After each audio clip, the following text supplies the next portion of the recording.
I think of my rotary hoe as or more important than my cultivator, because it allows me to start fresh with a good timing of that. When you do it at just the right time, those have been my successes. And when I've done it poorly or not at all, those have been my failures in the rotary hoe.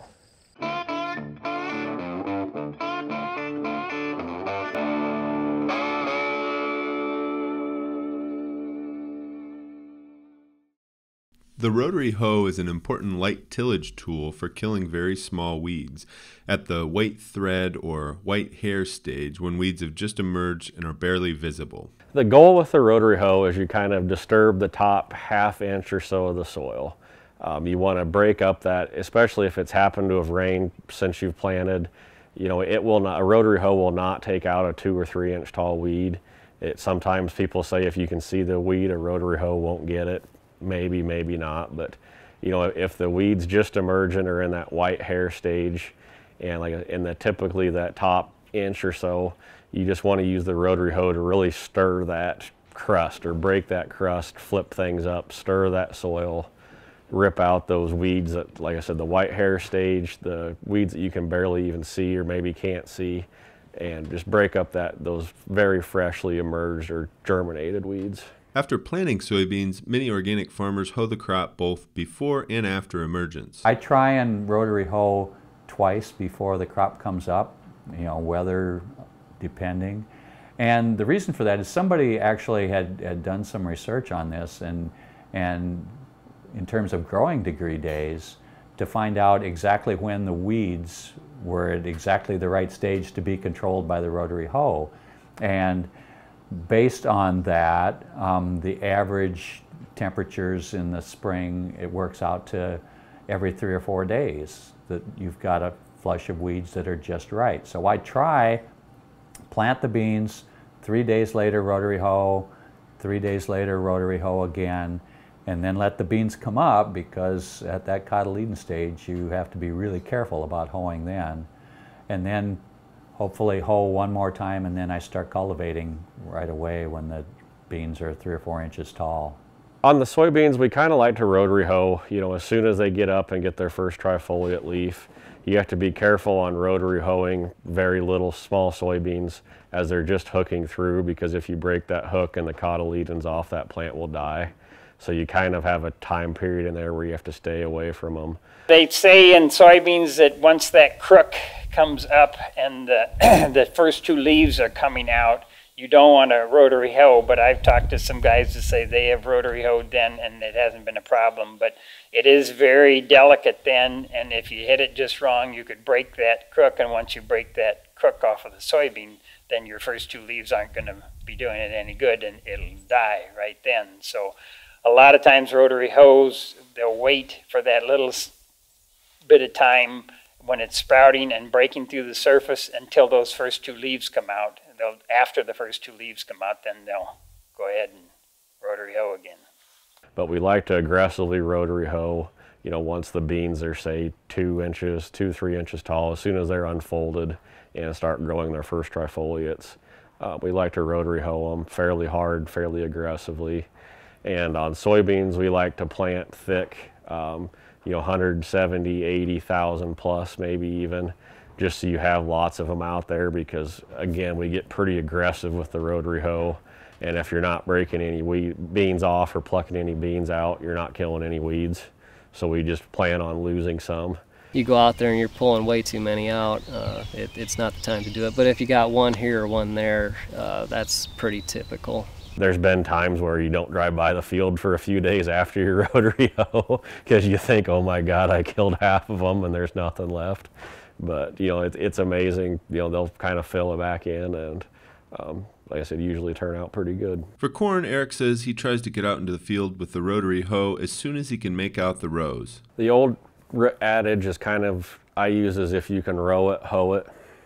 It's kind of a crude way of saying, but typically, you know, if you're out there, if you can fairly easily be able to row it, you can hoe it. We try and keep the same 3 to 4 days after planting with our corn, and yeah, 2 to 3 times. We try to rotary hoe twice ideally. A lot of times weather doesn't cooperate with that, but ideally we like to rotary hoe twice and cultivate twice. We'll rotary hoe once before it emerges and once after, and then generally that corn plant is too tall to go through again.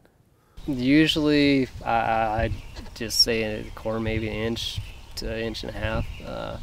It could be a little bit smaller. The thing with rotary hoeing is you just got to go out and try it, and if you're pulling too many corn out, then obviously it's not the right time to be doing it. And of course it has to be dry enough. If it's too wet, all you're going to do is poke holes in the ground, and that's a problem. You won't get any weed control there. All you're doing is doing some compaction out there. When the crop gets up, once it's sprouted and come up, you may have to slow down a little bit because you don't want to throw it out. If you're out there just when that corn or soybeans is really emerged with a rotary hoe, you really kind of got to be careful not to get going too fast, because you can bury those small tiny plants and kill the crop as well as the weeds. So you kind of got to go by the seat of your pants and actually look at what you're doing. You know, and it may be sometimes going 5-6 miles an hour with it. Sometimes you may be going 7-8 as fast as you can go. And those rotary hoes poking in there with that spoon on there, which is actually what does the tear up of the ground when that spoon goes in and flips that dirt out. That's where you can have a problem if it's really early on that sprouted crop, whether it's corn or soybeans. You could actually flip them out pretty easily because they don't have a root system established very well. So you have to slow down a little, and probably you need to lift it up too a little bit so you're not digging in deep. If it hasn't rained since you planted and that soil is still real loose from the field cultivator, then sometimes you have to carry the weight of the toolbar with your 3-point or go slower so that those wheels don't dig in quite as deep. If you don't want to dig down into the root system of the crop that you want to keep it on the top, so it's loosening up the top, drying out, and killing the weeds. You know, if the soil has a hard crust on it and you have a hard time breaking through that crust, then you need to rock the rotary hoe back farther and drive a little faster to get it to penetrate.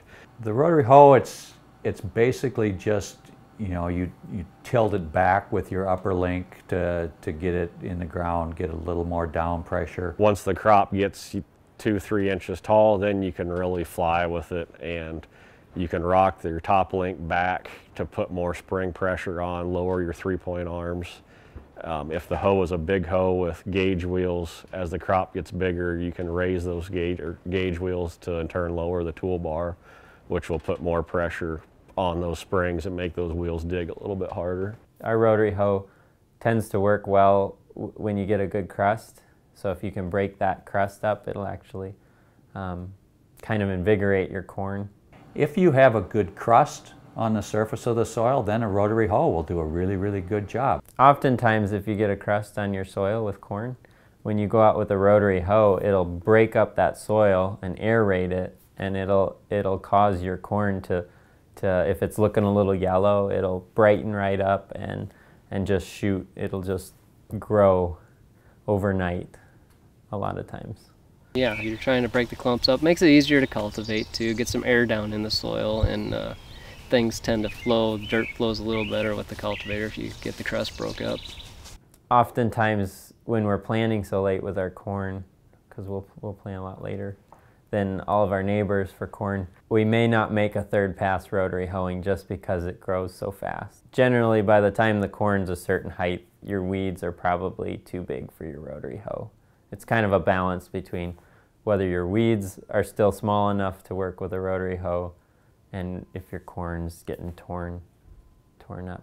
Because rotary hoes were once used on nearly every farm in Iowa, there are lots of used ones available, but ensuring they'll still perform their job is important. 90% of rotary hoes you find are going to be junk. They've been sitting in the weeds, they're 30 years old. You need to look at the spoons on the rotary hoe, and they really need to be about the size or diameter of a dime. If that spoon or that bowl is worn smooth where it's just a straight spike, it's very hard to get that hoe to do enough action of stirring and lifting that soil or crust. And also Rotary hoe wheel bearings are very important. If they've been sitting outside at all, those bearings get rough, they get loose, they get wobbly, which causes lots of trouble. Those bearings are very, very hard to replace and very time consuming. So finding a good rotary hoe is important with good bearings, good spoons. So with the rotary hoe, generally we're checking to make sure the bearings are rolling freely, that you don't have any stuck bearings, that you've got good spring pressure on the control arm, checking to make sure your spoons aren't worn out, make sure you have some spoon left, not just a flat piece of metal. Each arm needs to be free and move fairly easily. If they've been sitting outside, sometimes the arms get frozen to the shaft, and if you go back and try to lift up on the arm, if it's solid, they can be a real bear to get broke loose. The whole thing needs to just turn freely and be able to, each wheel and arm needs to be able to move freely independently. Because if they're rusted solid, there's going to be no flex to it, and you can take out a lot of crop or weeds, or a lot of crop in a hurry if it doesn't have the ability to float or flex as the terrain changes.